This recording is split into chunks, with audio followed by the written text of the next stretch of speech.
ibadah? Qala syaghalani mali wa ghinaya an ibadatik. Maafin ya Allah, saya sibuk ngurusin duit saya sibuk ngurusin harta saya. Apa kata Allah? Saya punya hamba lebih kaya dari ente. Siapa? Sulaiman. Depositnya nggak kehitung. Walam yushkiru ghinahu an ibadati. Tapi Nabi Sulaiman, hambaku Sulaiman nggak pernah meninggalkan ibadahku karena kekayaannya. Nggak ada alasan. Golongan kedua, yahtaju al-abidu bi Yusuf. Para budak-budak, sekarang udah nggak ada ya. Zaman dulu budak-budak tuh. Dia nggak ibadah, ditanya sama Allah, kenapa nggak ibadah? Oh, innama kuntu abdan warik. Kami di dunia ini cuma budak ya Allah, ngikutin majikan. Syaghalani Riki an ibadati. Saya nggak bisa ibadah, nggak sempet ngaji, nggak sempet ngapa-ngapain. Saya budak. Apa kata Allah? Saya punya hamba Yusuf, dia budak. Walam yushkilhu an ibadati fi rikih. Tapi Nabi Yusuf itu hambaku, walaupun dia budak, gak pernah lupa ibadah kepadaku. Kok ente lupa? Yang ketiga, yahtaju al-fuqara'u bi Isa. Allah berargumen kepada orang-orang fakir, ngemis di lampu merah, di tempat-tempat di jalanan. Kenapa gak sholat? Oh, saya orang fakir. Ini kuntu ahwaj wa hajati mana'anin ibadati. Saya punya kebutuhan, maafin, gak sempat ibadah. Apa kata Allah? Ama ta'lam, kamu gak tahu, anna abdi Isa ahwaju minka. Saya punya hamba Isa itu lebih miskin daripada kamu. Wala yushkil faqru an ibadati. Tapi Isa gak pernah lupa ibadah kepada aku. Susah mana kamu sama Isa? Lebih susah Isa, tapi gak pernah lupa ibadah. Yang keempat, Allah berargumen kepada orang-orang yang sakit sedikit nggak mau sholat, sakit sedikit nggak mau ngaji, sakit sedikit nggak mau ibadah, sakit sedikit nggak mau puasa. Apa kata Allah? Hei kalian, saya punya hamba Ayub, sakitnya lebih berat daripada kalian. Walam yushkhil maradhu an ibadati. Tapi sakitnya tidak membuat dia lupa ibadah kepadaku. Fala yakun li ahadin 'indallahi uzrun yaumal qiyamah. Maka tidak ada satupun orang yang bisa berargumen, beralasan nanti di hadapan Allah pada hari kiamat. Makanya kita perbaiki ibadah kita ya di dunia. Dikit lagi. Inna suda'a wal waliyata la yazalul mu'min. Sesungguhnya pusing kepala, demam tinggi senantiasa ada pada orang mukmin. Wa inna dunuba mithlu Uhud, walaupun dosanya besar seperti gunung Uhud. Fama yada'ani, tidaklah dia ditinggalkan oleh malaikat setelah sembuh. Min dunubihi mithqalu habbatin min khardal. Masih tersisa sedikit saja daripada dosa yang enggak ada, bersih. Wal qudayya al-humma hadu min kulli mu'minin minan nar. Demam itu bagian setiap orang mukmin daripada api neraka di dunianya. Wa humma ghairah yutkafir khataya sanatin mujarramatin. Demam satu malam menghapus dosa-dosa 1 tahun. Amin. Amin. Kok bisa begitu, Bib? Bukan urusan aneh sama ente. Ini urusan Nabi sama Allah. Ya. Urusan kita nggak masuk akal. Masa demam 1 malam terhapus dosa 1 tahun? Ya terserah dah. Itu bukan urusan kita. Tapi hadisnya seperti itu. Ya, kita berbaik sangka, mudah-mudahan dihapus dosa kita. Amin. Sama Allah SWT. Pokoknya selalu berbaik sangka deh sama Allah, sama Nabi. Ya, jangan protes. Wa Ibnu Majah al-mumakiru min kiri jahannam. Riwayat Imam Ibnu Majah, demam itu adalah uap atau letupan api neraka jahannam. Fanahuha, maka hilangkanlah ankum bil ma'il barid, dengan air yang dingin, kompres. Wa Ahmad Tirmidzi wan Nasa'i man qatahu batnuhu lam yu'adzab bi qabri. Nabi bersabda, sallu ala nabi. Siapa orang terbunuh karena sakit perutnya, macam-macam ya, diare atau melahirkan atau apapun penyakit dalam, karena penyakit itu orang mati, dia tidak disiksa di dalam kuburnya. Amin. Ada beberapa jenis hadis yang pernah mungkin saya sampaikan, orang-orang yang tidak disiksa dalam kubur. Yang pertama, al-murabit fi sabilillah. Orang yang jaga perbatasan karena Allah. Jaga perbatasan karena Allah, terbunuh, maka dia mati syahid, enggak disiksa dalam kuburnya. Yang kedua, man mata fi sabilillah. Orang yang mati di jalan Allah, bela agama Allah. Yang ketiga, man dawama ala qiraah suratul muluk kullailah. Yang ketiga, orang yang setiap malam baca surat Tabarok. Amin.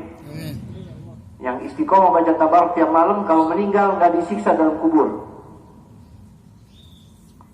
Terus, man mata yaumul jum'ah wa lailatul jum'ah. Lalu selanjutnya, orang yang meninggal malam atau hari Jumat, dia terbebas dari siksa kubur. Amin. Ya mudah-mudahan panjang umur ya. Bukan Jumat besok, panjang dah. Selamat dah. Ya, kita selalu berbaik sangka kepada Allah SWT. Jangan pernah protes kepada Allah. Kenapa saya begini dan begitu?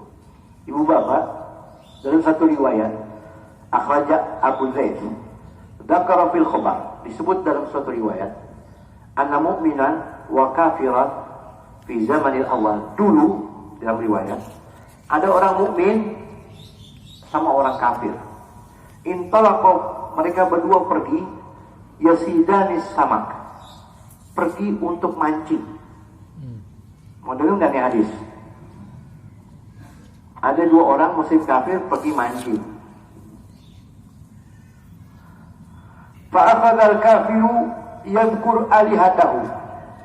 Setelah sampai di pinggir pantai, orang kafir ini dia tebar jaringnya sambil nyebut nama Tuhannya. Kalau kita misal Bismillah gitu ya, jaring ditebar Bismillah. Kalau dia nyebut nama Tuhannya, akhadal kafir yadhkur alihatahu fama rafa'a syabakatahu illa akhada samakan kahira. Pas ditarik jaringnya penuh ikan. Tinggal si mukmin nih beriman. Ja'alal mu'min yadhkurullah Bismillah. Yang mukmin sebut apa? Bismillah. Bismillah. Tebar tuh jaring. Walam ya'ti syai'an. Satu ikan pun enggak dapat. Summa asaba sama katan endal burung. Orang kafir udah goreng ikan di rumahnya, udah panggang sama bininya, sama temennya, udah kongkok dah. Ini mukmin masih ngejaring berkali-kali Bismillah, Bismillah nggak dapat. Pas sore dapat satu ikan, dapat satu ikan. Asaba sama katan endal burung, wattarabat fawaqat fil ma'i. Pas dapat ikan, ikannya berontak, nyemplung lagi ke air. Apa segala? Faraja'al mu'minu wa laysa ma'hu syai'. Orang mukmin ini balik ke rumahnya enggak bawa apa-apaan. Cuma bawa jaring doang. Oh, waraja'al kafiru wa qad mala'at syabakatahu. Sementara orang kafir tadi nyebut nama Tuhannya, pulang bawa ikan banyak. Fa'asafa malakul mu'minil muwakkili bihi. Maka malaikat yang nemenin orang mukmin ini sedih. Ya Allah, udah nyebut nama Tuhannya, udah nyebut nama Allah, nggak dapat apa. Falamma sa'ada ila sama, ketika dia naik ke langit itu malaikat yang bersedih, yang nemenin orang mukmin nih, dia sedih. Fa'arahu Allahu maskanal mu'mini fil jannah. Kata Allah, nggak usah sedih. Lihatlah tempat dia nanti di surga. Lihat tuh tempatnya. Kaget, masya Allah. Faqala wallahi ma yadurruhu ma asabahu ba'da an yasir ila hada. Demi Allah, itu orang biar kata nggak dapat ikan sekalipun, dia nggak perlu bersedih, nggak perlu susah, nggak perlu berburuk sangka kalau dia tahu nanti setelah mati tempatnya yang sangat istimewa dari surganya Allah.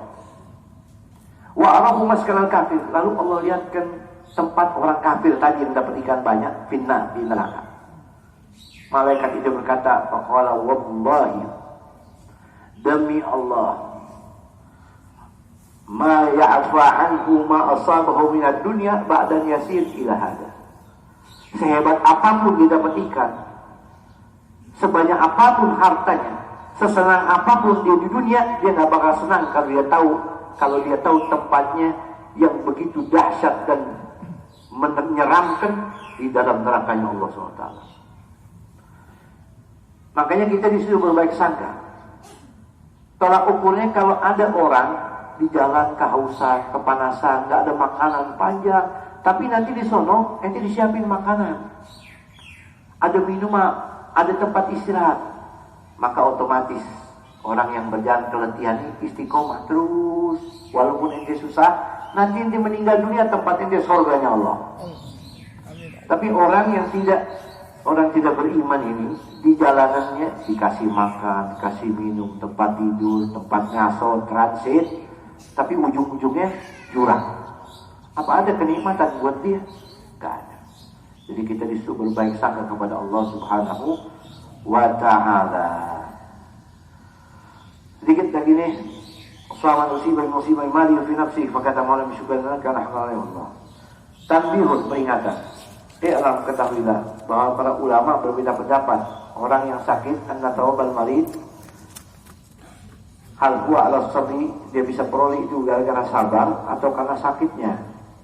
Atau ala nafsi maradi, wal asahu, maka jawaban yang paling benar, dia mendapatkan pahala in sabara usib ala maradi was sabri. Kalau dia bersabar, dia dapat double pahala sakit dan pahala bersabar. Wa in lam yatub, kalau dia nggak sabar, ya udah, dia tidak mendapatkan pahala. Hadza madal ayat hadis, inilah yang ditunjukkan dalam hadis-hadis. Terakhir, qala Izzuddin bin Abdus Salam, berkata Al-Imam Izzuddin bin Abdus Salam. Ini Izzuddin ulama, aulia, orang alim, panjang sejarahnya.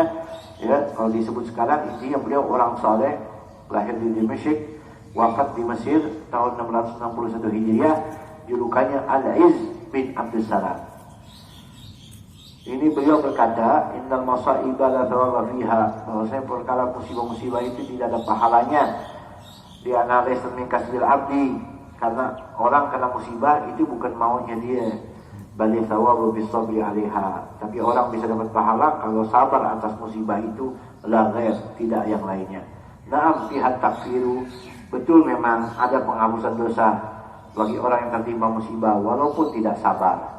Karena tidak menjadi syarat, la yushtarat fil mukaffirat, di dalam perkara yang menghapus dosa itu antakuna kasaban, harus dengan usaha. Wallahu a'lam bis-shawab.